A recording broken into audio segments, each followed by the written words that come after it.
and welcome to another edition of Full Volume. I'm your host, Alan Lynch, and here is my co-host, Gary. Gary, how are you? I'm all right, thanks. Yeah, how are you? I'm very well, thank you. It is the season to be jolly. Well, apparently, that's what they say. Whether I like it or not, it is Christmas. So happy Christmas to everybody. It is indeed December. This is our 12th episode, Gary, and next month we're 1 year old. Yeah. So happy birthday to us. Amazed we got this far, but it's been great fun, hasn't it? It really has, yeah, I've loved it. It's been great fun. So thanks to everybody who got involved throughout the year. Really and truly, it has been fun. And here's to many more. Yeah, we're going to have a look back on the year that was 2025. So we'll recap some of the highlights from the library and around the branches as well. And then have a little sneak peek into next year as well, because we've got great stuff coming up in 2026. But for now, let's crack on with today's podcast. So we've so much to get through, Gary. Let me just tell the people what's coming up. Like I said, a bit of a look back on the year, a little look to next year as well. We'll also hear from Maxine Goulding. I went over to Abraham Moss just last week, spoke to Maxine. She runs the Warm Spaces Initiative. We'll also hear from Eleanor. Lovely Eleanor is now our permanent book reviewer. So seeing as it's the Christmas season and all that, she has reviewed A Christmas Carol. Lovely. So we'll hear from Eleanor in a wee bit. But we'll start with this one, and I love this. Jackie does tours, of course you know that, don't you? Jackie does tours at the library. And she offered 3 ladies who used to work here the opportunity to come and do a tour. And they, of course, said yes. So we had Christine Wardle, Angela Skehan, and Susan Fleming. All of them worked here in the 70s and 80s. Yeah. I think the majority of them started working around 73 to 75. And they were just reminiscing about the differences between today and then, because there were some eye-watering stories they told me. Okay, here we go. Let's hear what the ladies had to say. Ladies, you're very welcome. How did you find the tour? Oh, brilliant. Jackie was fabulous taking us round. So knowledgeable, really was. Let's just go through some names. It's Christine Wardle. You started working in Central Library in 1975. I did, yes. Wow. And we also have Angela, make sure I'm saying this right, Skehan? Skehan, yes. Skehan, I'm getting that right. And you started working here in 1973. 73. I was born in 1973. I just wanted to drop that one in. I was very young at the time. Well, it's lovely to have you. And then also Susan Fleming. Now it's Nee Ghana, is that right? Yes. Fleming Nee Ghana. And also you're Skehan Nee Ryan, because you ladies have been married since. So we'll start with you, Christine. What was life like in Central Library in 1975? Yeah, everything was paper-based. I worked in the commercial library, so we had newspapers from all over the world. I always remember when the Times of India came, because it used to come by sea. Oh, and the smell was horrendous, because they'd been on a boat for months. Then every morning we used to have to come in, put then all the new newspapers out, the new magazines out. They all had like little plastic folders that you actually put in the magazine inside. Yeah, we still do that. We still do that these days. So what was it like back then in terms of the amount of people who were coming in on a daily basis? How busy were you? The first people were always homeless. We didn't call them homeless in them days though.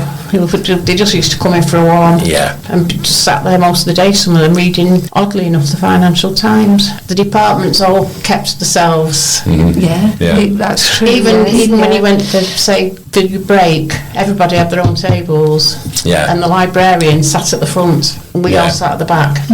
Hierarchy. It's changed a little bit in modern times, because most of us are not librarians now. We're called what they call us neighbourhood engagement delivery officers, our assistants. Right. So I think that's what's changed probably quite a bit. But did you find good job satisfaction? Because I know people love working here, though, especially people who've worked here for a long time. They truly love their jobs, and that's quite rare, isn't it? Not everyone loves their job. Yes. How did you find you were part of a family? Did you feel like that? Yes, I did. Because everybody was just friendly within the department. Yeah. People who work in libraries, I think, are different type of people than certainly my other job was a bank. People in libraries are completely different. They're a particular kind of breed, aren't they? I think. Yes. In a great way. Yeah. Team spirited. More team spirit and more caring. You have to be like that. Yeah. More caring. Yeah. You get to meet people from all walks of life. If you haven't got it before, you go away with a lot more empathy when you leave Yeah. a job in a library than maybe you had before. Would you think so as well? Yes, you had quite a lot of well-to-do people sometimes, and then, like you say, homeless people coming in. Yeah, a lot of people going to the Henry Watson Music Library. Yeah. Still a wonderful Quite library. high, It's isn't it? wonderful. Yeah. Oh, it Also, was. when I started in 73 into 74, straight from school, there used to be power cuts every so often because the miners were on the strike. miners were on strike, and there were power cuts. So the power was cut off on certain days, but you still worked till 9 o'clock at night. Wow. Even though there were no lights, it was just, you tried to be as quick as you could, putting all the books back. And you've been in before to see the new building. I have. What did you think when you first seen it? It looks I was amazing saying- now. But it did then. Yeah, it was. I said It was Jack always before, I've impressive. seen pictures and it does, it just looked like a real magical place as well. And they look beautiful old furniture and the wood things. It's just yes. beautiful. Yeah. But they did do a good job on it. But I think you're always going to be a little bit romantic and nostalgic about somewhere you loved and worked for so long. I was Yes. saying to Jackie before, in the summertime, we used to go up some little steps and sunbathe on the roof. We're through the dome, boundary yeah. because it had They its need to own bring that back boundary. because they don't do that now. It had its own boundary where we used to prepare all the periodicals and send them up to be bound Yeah. into volumes. They had all their own staff up there. They were on piecework, so they all wore overalls. So they're always desperate It for was like a work, real weren't they? factory type of place. It was up like, there, what was he called in Coronation Street? Mike Mike Baldwin's factory where they used to make clothes. Except here, they always wanted periodicals, so you had to get all the periodicals, Yeah. like Have you got 6 anything months to worth, bind? tie them up and put them in a little, what are those little lifts called that go up? Yeah, the book lifts. And there was a book services on third floor, wasn't there? But I'm never really sure what they did. I know they ordered the book. They used to do the regional books as well, reservations. That was a little and room on its own, a little wasn't room, it? yeah, and order the new books. And at Christmas, there was a little bar up there. We were asking Jackie about it, called the Book Trough. Oh, yes. An actual bar. Oh, yes. Proper bar on the proper bar third with floor. optics and everything. And on Wow. Christmas, it was for the head librarians of each department. Yeah. And on Christmas Eve, we were allowed to go up. Only on Christmas, so they went in all the rest of the year. We think so. We think but, so, yeah. Yeah, But wow. Christmas Eve, we would go up, and if you were lucky, he would buy you a drink. Get a little drink. Wow. Yeah, On that was our Christmas treat. Eve. It's a very different time, isn't it? It really is. Yeah, there's no bars in here now, not that I'm aware of. But what, did you all work here when the theatre was still here? Yes. I Yeah. was at Yeah. the theatre. Yeah. And you got free tickets if they had any left on a Yeah. Friday night. Yeah. You could go down, and if they had any left for that performance, you got You'd free gone in. tickets. Oh, wow, that's a lovely little that perk, was, isn't it? That was probably the only perk we had, but it was nice. But it's great to see that you guys are still friends after all these yes. years, because Yes. you've known each other for so long. And thank you so much for taking the time out to come and talk to us You're today. welcome. Well, thank you. Hopefully we'll see you again at some Yeah. point. Thank you. Thank you very much. Thank you.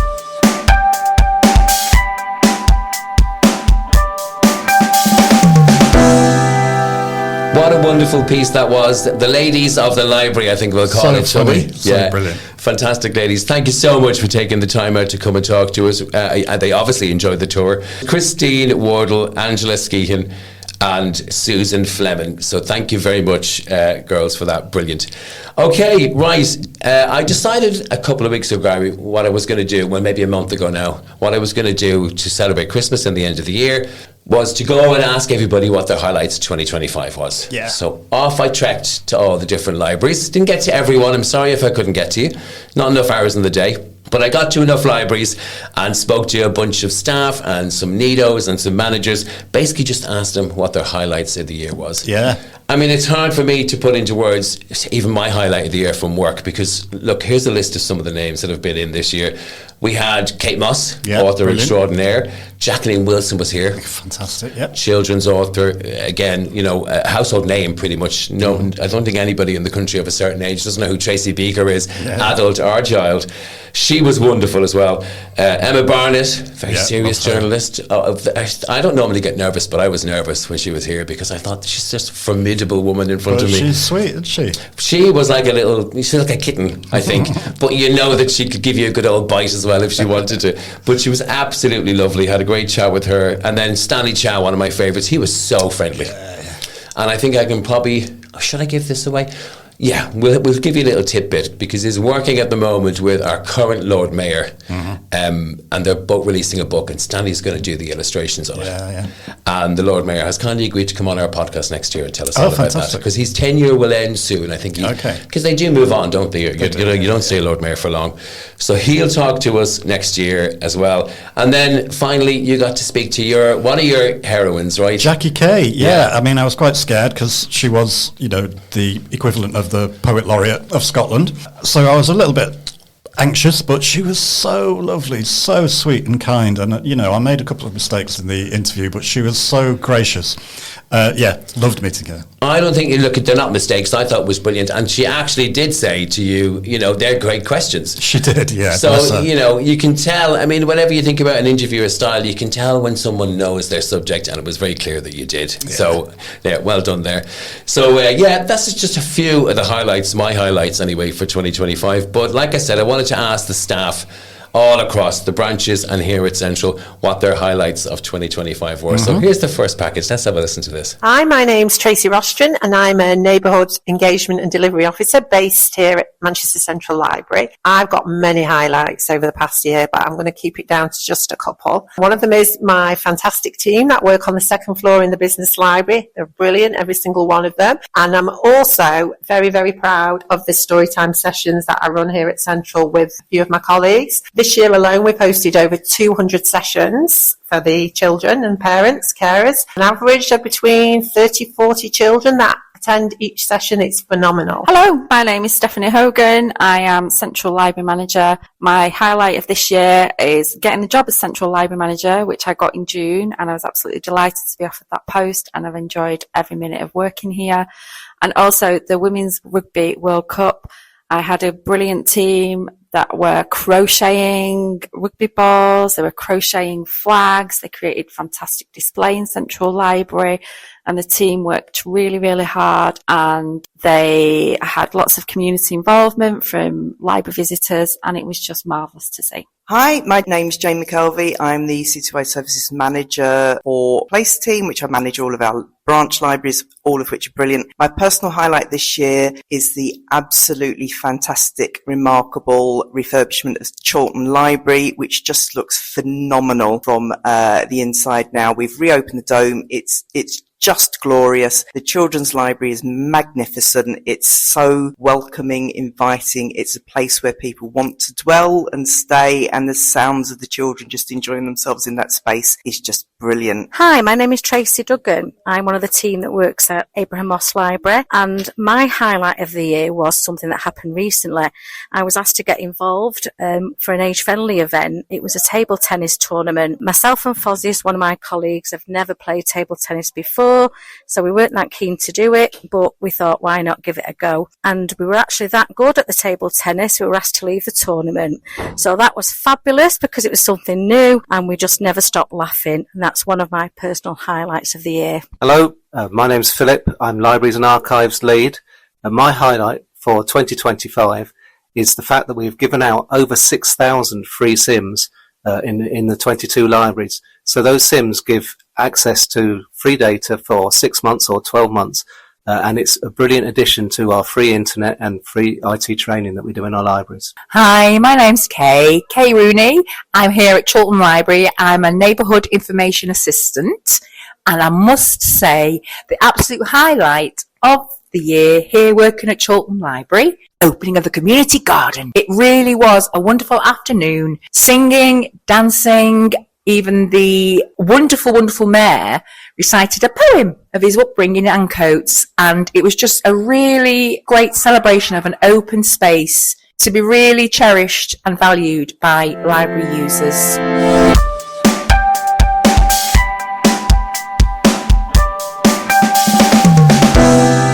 Right, so I believe you went over to the Abraham Moss Library to chat to Maxine Golding, who is the head of libraries in the north, I think, and one of her babies is the warm spaces, in libraries, which is a fantastic and really important thing that we do, that the branches have been doing for a long time, and now we're doing at Central as well, where it's not just a warm, safe space for people to spend their entire day if they want to, but we also offer tea and coffee as well for free, which is just lovely, a lovely thing to do, and it's really popular.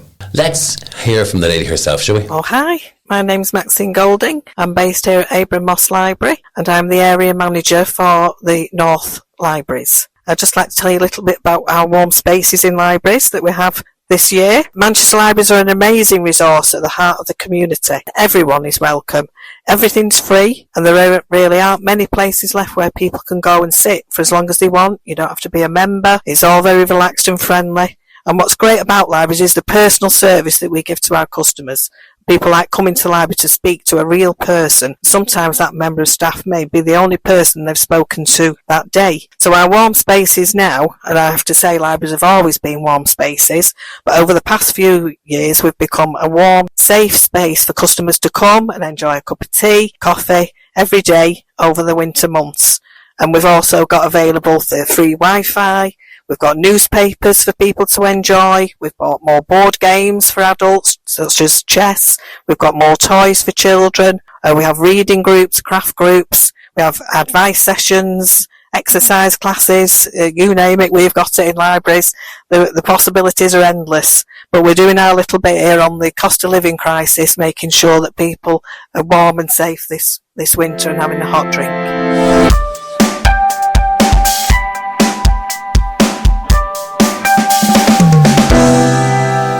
Okay, so it's time for book review, and seeing as it's December, I thought we'd review a classic Christmas book, and I've invited Eleanor back to review a book for us. Eleanor, how are you? I'm fine, thank you. Thanks for having me back. How are you? I'm very well, thank you, and I'm glad I pronounced your name right this time, because your mother would be coming for me, wouldn't she? She will. Sure. She will.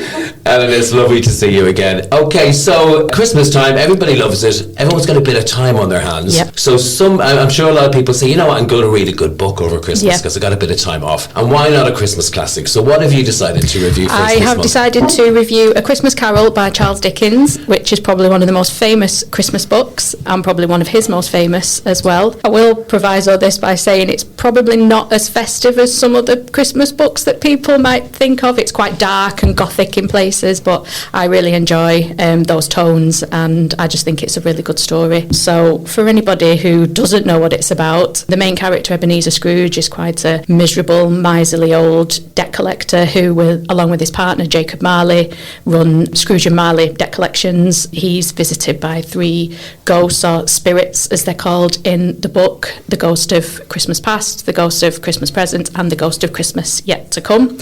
And the ghosts are kind of described in different ways. The ghost of Christmas past is described as quite childlike, which I think symbolises Scrooge's past as a child. He wasn't very well loved, and I think that the symbolism with the little boy, or in certain adaptations it's a little girl, kind of symbolises him as a child. The ghost of Christmas present is described as quite a Father Christmas looking figure. He's got like a big bushy beard, and he wears robes with fur trims, and he's very jolly, and anything that Scrooge says to him that's kind of on the negative side, he can flip into a positive, and he's the one who kind of starts Scrooge on his redemption arc, I think. And then the ghost of Christmas yet to come is basically the Grim Reaper. He's described as like a robe figure. You can't see his face. All you can see is this skeletal hand which points. He doesn't speak. And the subplot is the plot of the Cratchit family, Bob, Mrs. Cratchit, who isn't named in the book, and then their children, the most famous of who is Tiny Tim, who is disabled and quite a sickly child, and you're not too sure until the very end whether or not he survives the story. So that's that's a bit of an overview of what the story is. In my opinion, I just think, I am quite Christmassy, but I'm also quite gothic and macabre in nature, and I just think that this kind of merges the two tones together. It starts off really dark. The first line, Marley was dead to begin with, that doesn't exactly scream Christmas story, but it sets the tone as to what the first part of the book is about. Scrooge being quite horrible to people. There's a line in it where he says that he wants poor people to die and decrease the surplus population, and that's his kind of, that's his attitude towards people who can't pay the way, basically. And then towards the middle and the end, he kind of has his redemption where the spirits teach him that, basically treat people how you would want to be treated. He's quite offended when Mrs. Cratchit basically slags him off to the family, saying that he doesn't deserve any Christmas spirit, and he's quite upset that nobody mourns him in death. People celebrate the fact that he's dead.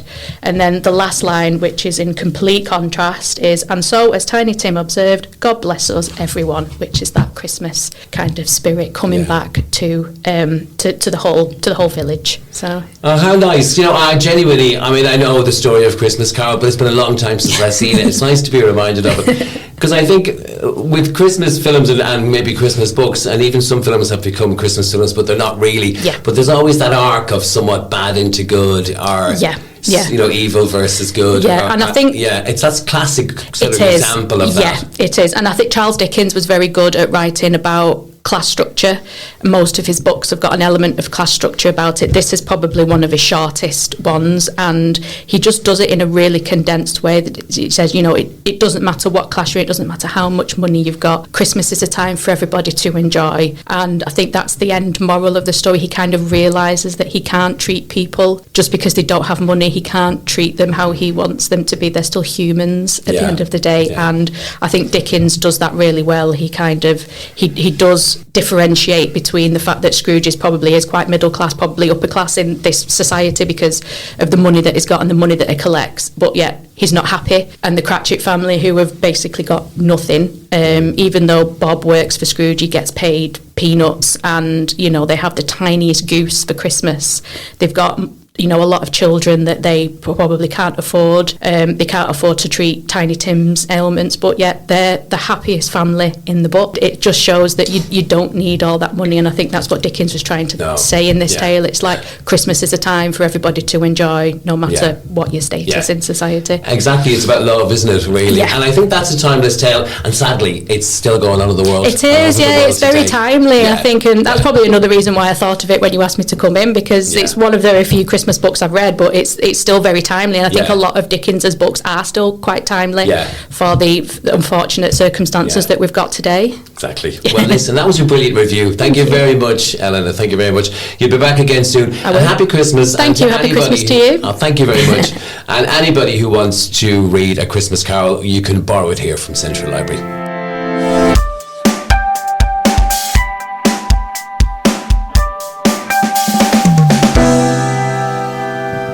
Okay, still to come on the podcast, we're going to have our second part of our trip around the libraries when I spoke to all the staff about their highlights of the year.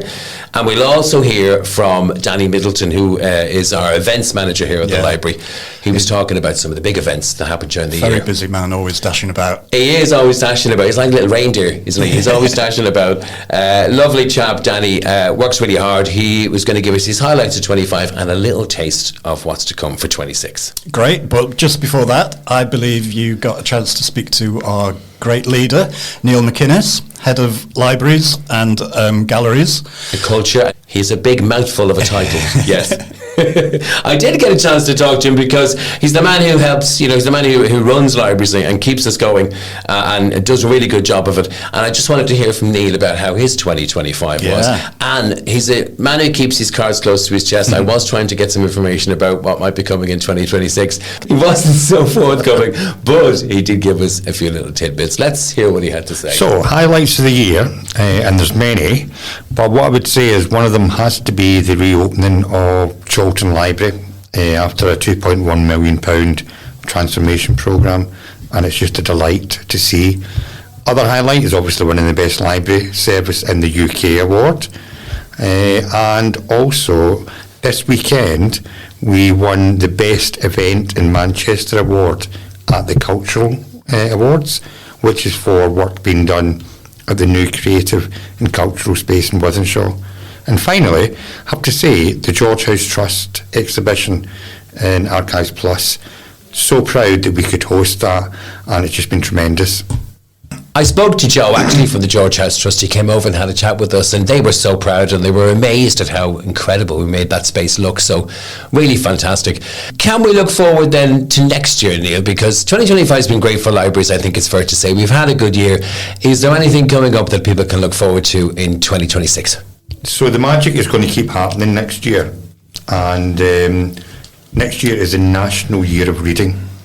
So we're putting a lot of effort and focus onto that to really encourage people to read for pleasure and understand the importance of reading is for them in improving their lives.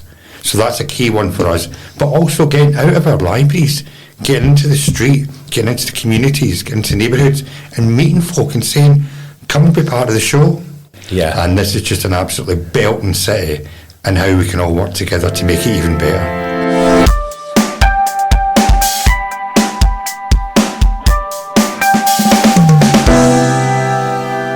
I'm Oliver, I'm a Nido at Central Library, and my highlight of the year has been putting on monthly mystery film screenings, international films from all over the world, getting in a nice crowd of people to watch something a little bit different, a little bit bizarre, usually, and just hearing all the feedback afterwards. It's been great. Hello, good morning. I'm Amanda Townley and I work at Hume High Street Library and I'm a neighbourhood delivery assistant. As everybody knows, there's probably a lot of highlights, but I do think for Hume Library, it's our coffee morning. We had a trip out to the recycle centre and this was arranged for our group to go out and visit, where you can take your furniture and where it's all been recycled, your bikes and things like that.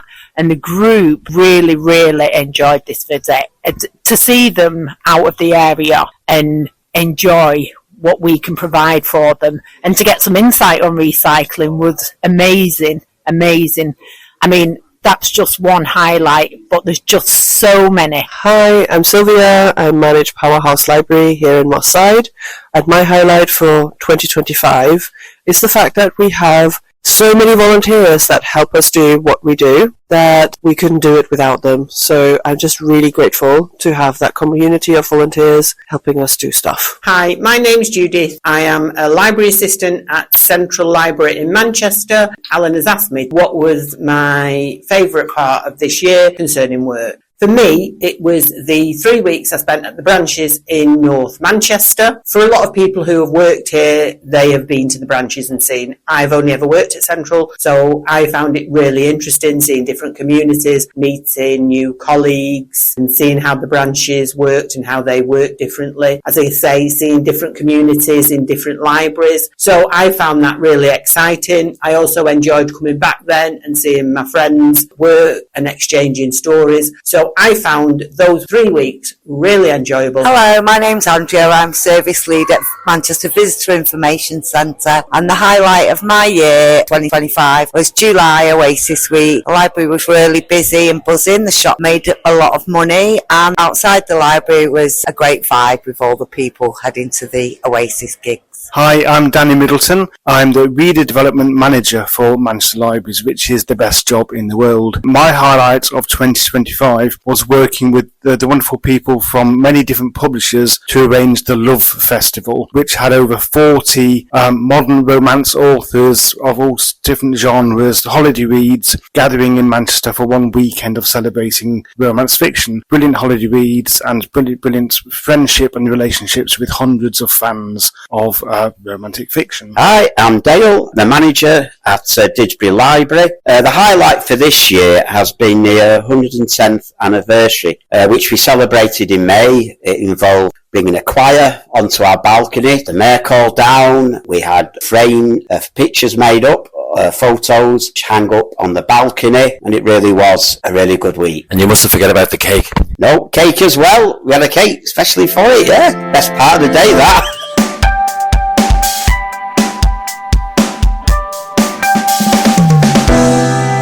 Okay, time for a chat with Danny Middleton, who is the library's Reader Development and Events Manager. I got that right, Danny, didn't I? Well done. I did. Nice to see you Only again. took me 3 times. Lovely to see you too. We've just been yakking here about Christmas and whatnot because it's on the horizon. Do you have any plans? What are you going to be doing? Well, loads really. Hopefully I've got some time off over Christmas, so it's kind of family and our first Christmas in our new house. So we've got plans to celebrate that as well. I just wanted to have a chat with you. We're rounding out the year. We've been talking to lots of staff for this podcast, finding out what their highlights were and looking forward to 2026. So how was 2025 for you in terms of your job here at the library? Really exciting, actually. Loads of stuff happened. Obviously, the Chorlton Library reopened after a massive refurbishment. The gorgeous Carnegie Library in Chorlton. It's all, my job is all about partnerships, I suppose, creating new partnerships and finding new ways to get new audiences to come into the library and discover everything that's going on inside, including all the stuff you do with the business library and everything else. Yeah. So loads of stuff with the Festival of Libraries. Part of the highlights of that, we had Guy Garvey from Elbow in, chatting with Sean Keaveney, who we love both of them. Sean Keaveney, I think he's a fantastic broadcaster, isn't he? So funny, but it's just very dry sense of humour. I couldn't pick a favourite. I think Sean Keaveney and Guy Garvey were both just brilliant. Guy's a brilliant champion of libraries too, because I didn't get a chance to meet him, I was away, but I've read some interviews and some press around it, and he was really saying how important libraries are, and honestly he's kind of doing our jobs for us, because a really big champion of how important reading is and libraries are. Yeah, he was involved when after the massive refurbishment of Central Library. He was one of the first library friends of libraries, basically. He was one of the champions then, and just massive supporter. Fantastic. If you're listening, Guy, thanks very much. We've had loads of authors: Michael Connolly, Julia Arnfield, Kathy Reich, V. Schwab, DJ Clunes, Catherine Rundell, who is one of my favourite children's authors. It's a who's who, a list of authors. I think so. And we can't forget about Kate Moss, who was wonderful. Oh, Kate Moss was so sweet. Yeah, she came in and gave us time. We spoke to her on the phone, honestly talking about women's rights, and she's a really big feminist. Her new book is about feminism. Did a kind of workshop on how to get published in the afternoon, and then had a whole evening just discussing a new book. Yeah. Again, celebrating possibly unknown champions, female champion of the years, and it was just fantastic. If you haven't read the book, it's a book about, she's chosen a woman for every day of the year who either quietly or sometimes in a bit noisily changed the world in some way, or did something really important, but history chose to maybe forget some of them. Definitely. Men maybe were brought to the forefront instead of the women, and she wanted to say, hang on a minute, there's all these people in the background, so she pushed these women forward, and what a wonderful idea for a book. It was great, and it's not just aimed at adults, it's aimed at young people as well, so it was really encouraging that as well. The Black British Book Festival was here again this year. We had the fabulous DJ Paulette. Yeah, had a chat with Paulette when she came in. Hacienda Days, Joseph Coelho, Kit DeWall, Kahinde Andrews, who's a brilliant speaker as well. He talked about Malcolm X. The Love Festival, again returned for the second year. That is coming again in 2026. The Love Festival is 2 days celebrating not the kind of Mills and Boon romance stuff, but kind of beach read, bright covered type stuff. So we have about 40 authors over the weekend. It's crazy, and it's a real celebration of fans of that genre. Bigging ourselves up, we won a big award this year as well. At the Book Awards, we were awarded the National Library Service of the Year. And deservedly so. I think so, because basically for our work we did the year before with Blue Pisa for their book award, which we worked with over 10,000 school children the year before. Well, listen, Danny, it's always a pleasure to talk to you. Thank you for your highlights of 25 and your big highlight of 26, obviously the Love Festival. Just keep working hard, because you're brilliant. You're a great asset to the library. And listen, all the best for 2026. And the same to you.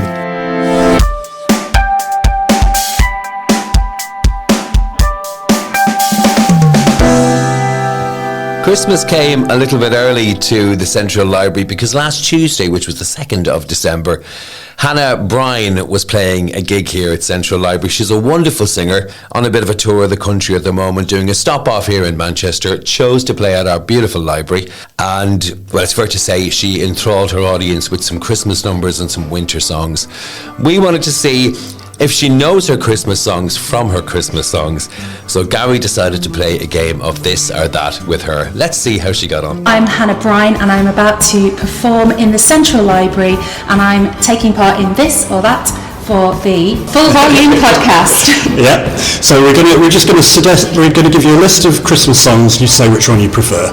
So we're going to start off with Little Drummer Boy or Merry Christmas Everybody. Merry Christmas Everybody. Merry Christmas Everybody or I Wish It Could Be Christmas Every Day. I Wish It Could Be Christmas Every Day. So I Wish It Could Be Christmas Every Day or Mistletoe and Wine. Definitely I Wish It Could Be Christmas Every Day. Very wise. I Wish It Could Be Christmas Every Day or A Spaceman Came Travelling. I don't even know that one, so Christopher. Oh, sorry, Chris. No, the other one. Okay, so I Wish It Could Be Christmas Every Day or Stay Another Day by East 17. It has to be Stay Another Day by East 17. Of course it I have is. a choir in East 17 and they're performing it this Christmas. Exactly, iconic. So Stay Another Day or We Wish You a Wambling Merry Christmas. Oh, I mean, that's cute though, isn't it? Well- Oh, no, Stay Another Day, sorry. Okay, Stay Another Day or Do They Know It's Christmas? That is a good tune. Do they know it's Christmas? Do They Know It's Christmas or Last Christmas? Last Christmas. Good choice. Last Christmas or In the Bleak Midwinter? In the Bleak Midwinter, 100%. Best. Okay. The best. In the Bleak Midwinter or All I Want for Christmas Is You? That's really tough. I love them both for different reasons. Can't put Mariah in the bin. I can't put Mariah in the bin. No. It's the best song. It's the best. She's gonna come out on top, isn't she? So All I Want for Christmas Is You or Fairy Tale of New York? Mariah. All I Want for Christmas Is You or Step Into Christmas? Mariah. All I Want for Christmas Is You or I Believe in Father Christmas? Don't know it, so Mariah. Well done. So yeah, All I Want for Christmas Is You is the winner. She is the top of the polls. It's an amazing song, isn't it? Bleak Midwinter second though. Oh, well done. Thank you for doing that. My pleasure.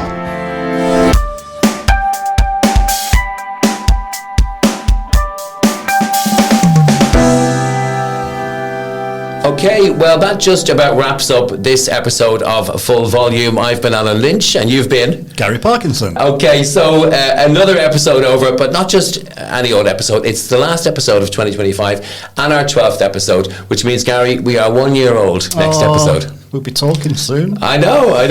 It's amazing. Really surprised we got this far. So thank you to anybody who got involved with the podcast. Yeah. Really and truly, really appreciate it. Some shout outs, especially to Tom, who's been invaluable all year. Yeah. He edits the podcast, but he also kind of keeps me in line and lets me know that I can't do a lot of stuff when I try and do stuff that I shouldn't be doing.